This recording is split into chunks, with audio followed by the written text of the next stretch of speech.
Hello and welcome to another episode of Real 24 series of podcasts. I am Luyanda Majija. As you all know by now, we started a theme this week that celebrates women since it is Women's Month in South Africa. And the theme for our week is basically going deep into the heart of a woman who wears a uniform. I spoke to Nicole de Montiel on Monday, and I brought you an interview from Diane on Tuesday. And today I wanted us to chat to Edna Mamonyane. That's what I like to call her. She's a spokesperson for the Johannesburg Metro Police Department. Edna, thank you so much for joining me.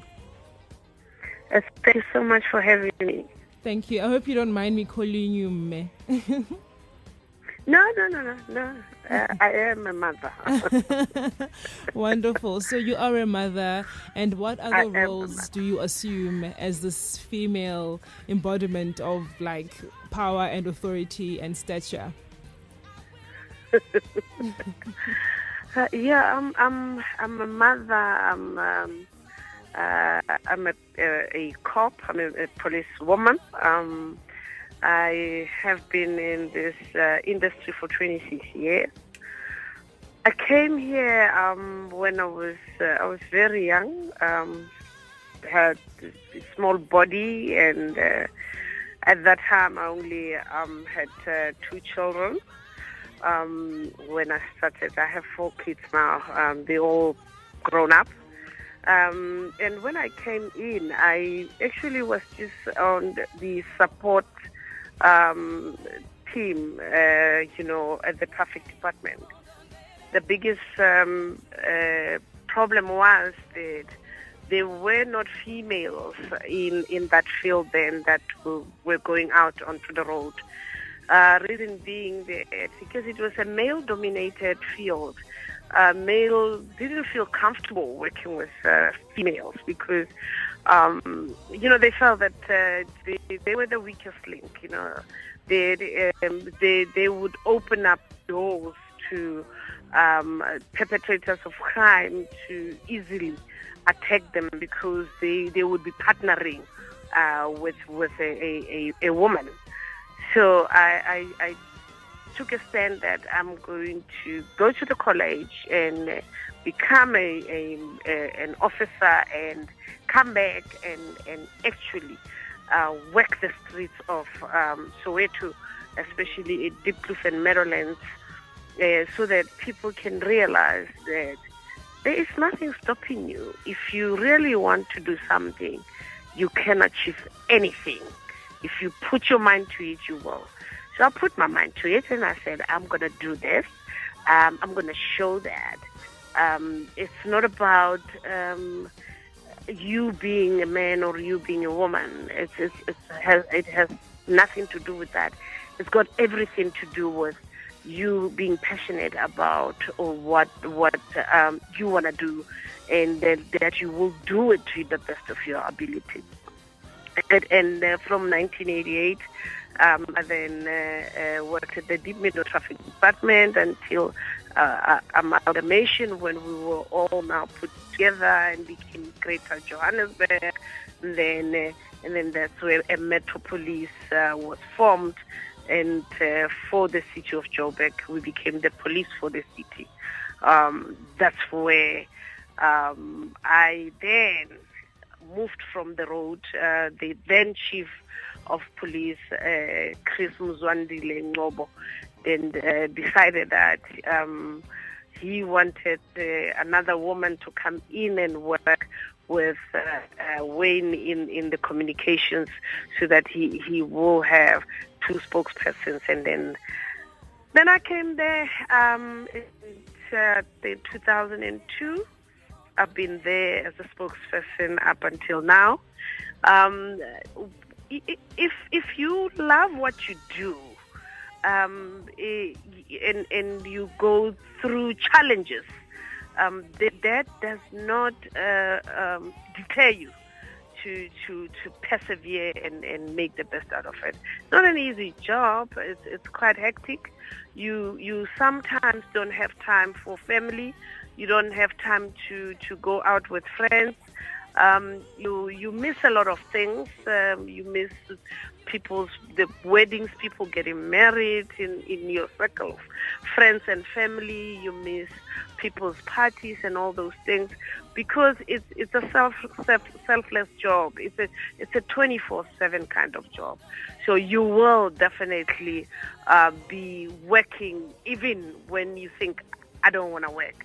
And because you're so committed, even when you're not feeling well, you don't switch off the phone and say, nah, I'm not well. Sometimes I've got a flu and my voice is like very soft and I can't speak properly. But when journalists call, I pick up the phone and I answer. But that's because of being dedicated to and loving what you do. And that's who I am. And it sounds like the word busy is a word you use very often in your vocabulary. And I mean, when I see you, strutting your uniform and you just look so powerful, you're short, but I can see this like zest in your eyes when I see you and when I watch you interact with people, and your uniform becomes very soft when you're wearing it. Sometimes people wear a certain uniform and they don't look soft, they look very hard, but you bring an element of soft and hard, and maybe that's what also helps you do your job better. You're laughing, but I think it's true. I can see it in you. I don't know if I'm soft. Other people would say to me that I sometimes scare them when I talk, because I just talk like with authority.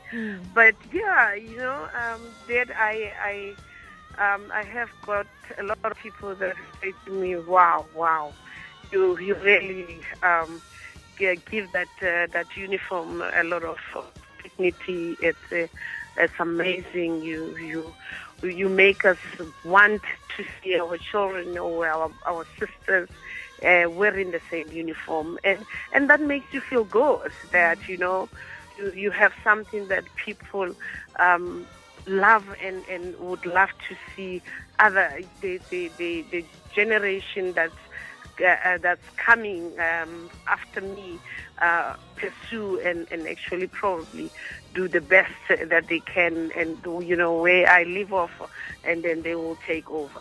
I love that you said people say that you give your apparel a sense of dignity, and I mean it's something that I hope that a lot of females out there also feel, or that they bring across when they put on their boots, those heavy boots and those hot pants that are very warm in summer, and still wear it with dignity, just to be an example of what someone who wears that apparel must embody. Yeah, no, you have to. Like I said, you know what? You have to be passionate about what you do. It doesn't matter whether the sun is scorching hot, whether it's pouring with rain, or whatever is happening. You know that I chose to do this, and I'm going to do it to the best of my ability. What is your best description of a woman who wears a uniform? My best description would be, if you wear that uniform, you have to know that represent everybody wearing that uniform. You represent that particular department, whether being a policewoman or being a woman in the Navy, a woman in the Army. When you wear that uniform, wear it with dignity, because you represent that brand. It is a brand. Make it work. Make it look good. And you have to end up by making sure that you come out in front of people, or you must make sure that you represent that brand, and in such a manner that people would actually say, wow, I would really want to be in that uniform myself. That was fantastic. Thank you, Mae, for being so patient with me. I really appreciate you taking time out of your very busy schedule. No problem. You're most welcome. Thanks to you too.